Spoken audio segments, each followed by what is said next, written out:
शाम ढल चुकी है। आसमान नारंगी से धीरे धीरे काला होने लगा है।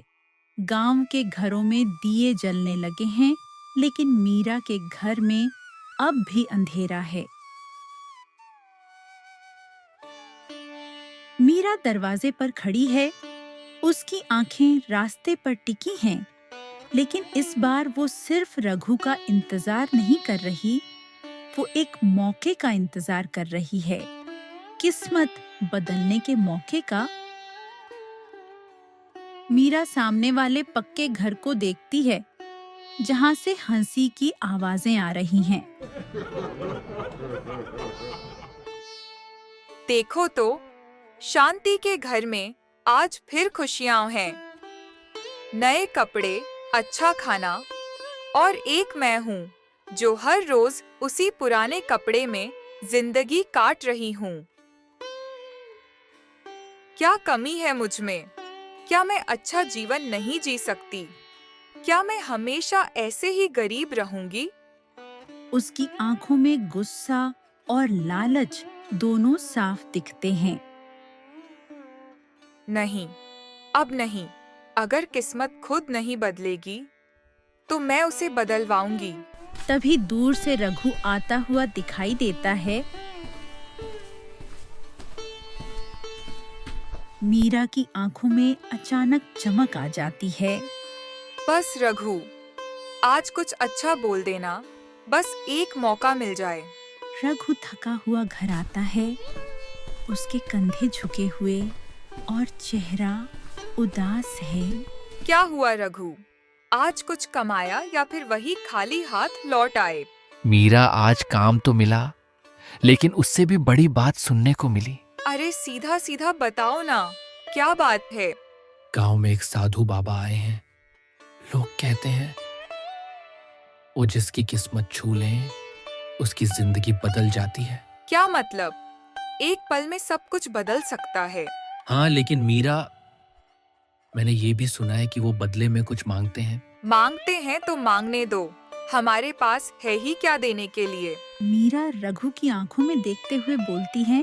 रघु, अगर सच में ऐसा मौका है, तो हम उसे खो नहीं सकते, चाहे कुछ भी हो जाए। रघु, हम कल ही उस साधु के पास जाएंगे। ये मौका हाथ से नहीं जाने दूंगी मैं। मेरा बात समझने की कोशिश करो। अगर उसने कुछ ऐसा मांग लिया जो हम दे ही ना सके तो? दे ही ना सके? हमारे पास है ही क्या? ये टूटा हुआ घर, ये गरीबी। मैं हर रोज ये जिल्लत नहीं सह सकती। दूसरों को खुश देखकर अब जलन होती है मुझे। लेकिन मीरा, लालच इंसान को बर्बाद कर देता है। और गरीबी इंसान को जीते जी मार देती है रघु।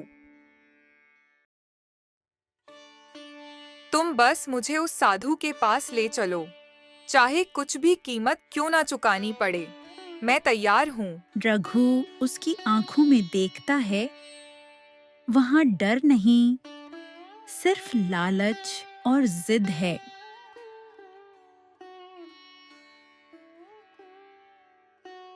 सुबह का समय।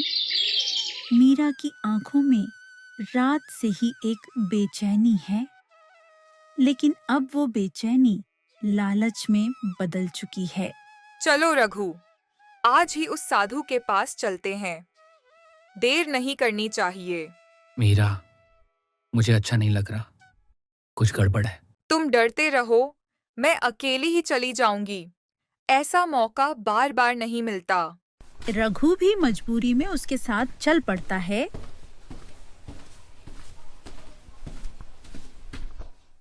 घने पेड़ों के बीच एक शांत जगह, एक बड़े पेड़ के नीचे साधु बाबा ध्यान में बैठे हैं।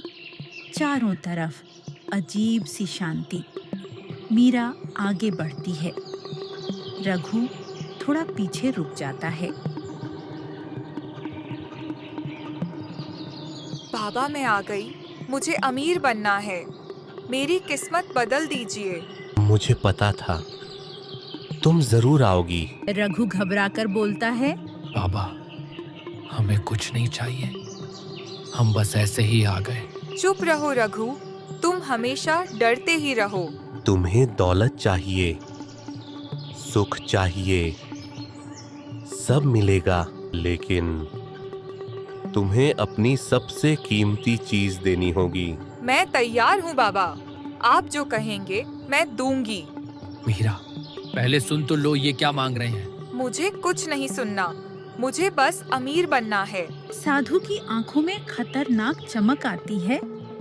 तो फिर तुम्हारा सौदा मंजूर है। वो अपना हाथ मीरा के गले के पास लाता है। हल्की काली धुंध उसकी उंगलियों में घूमने लगती है। मीरा को कुछ अजीब सा महसूस होता है, लेकिन वो समझ नहीं पाती। जो सबसे कीमती है वही अब मेरा है। एक पल के लिए हवा भारी हो जाती है, फिर सब शांत।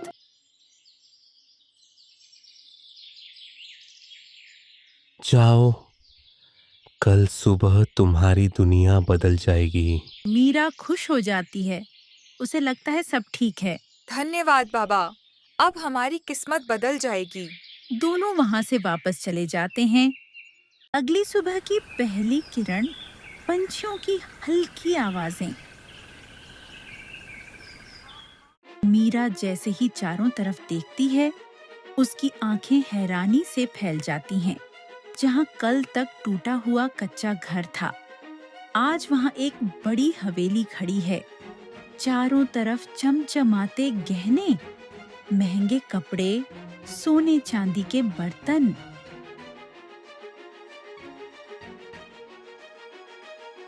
मीरा खुशी से चिल्लाने की कोशिश करती है, रघु, अरे ये देखो, लेकिन आवाज बाहर ही नहीं आती। वो रुक जाती है, गला पकड़ती है, फिर कोशिश करती है। मीरा के होंठ हिलते हैं, लेकिन आवाज नहीं निकलती। अब उसके चेहरे पर खुशी की जगह डर आ जाता है। तभी रघु आता है।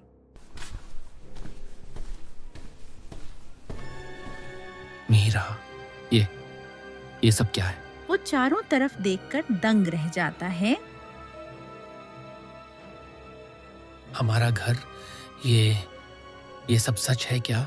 मीरा उसकी तरफ देखकर कुछ बोलना चाहती है, लेकिन वो बार बार बोलने की कोशिश करती है, गला पकड़ती है। क्या हुआ मीरा? तुम बोल क्यों नहीं रही? मीरा की आंखों में आंसू आ जाते हैं।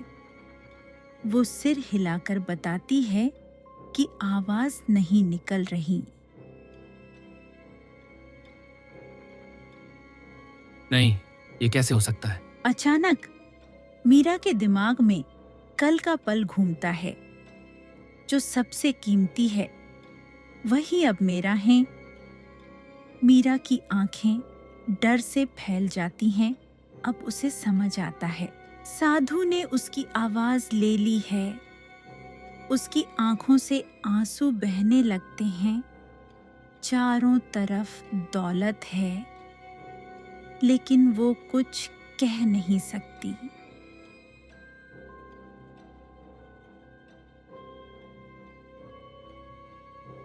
मैंने रोका था मीरा, मैंने कहा था ना, ये सही नहीं है। मीरा रोते हुए उसकी तरफ देखती है। उसके चेहरे पर सिर्फ एक ही भाव है, पछतावा। लेकिन अब बहुत देर हो चुकी है।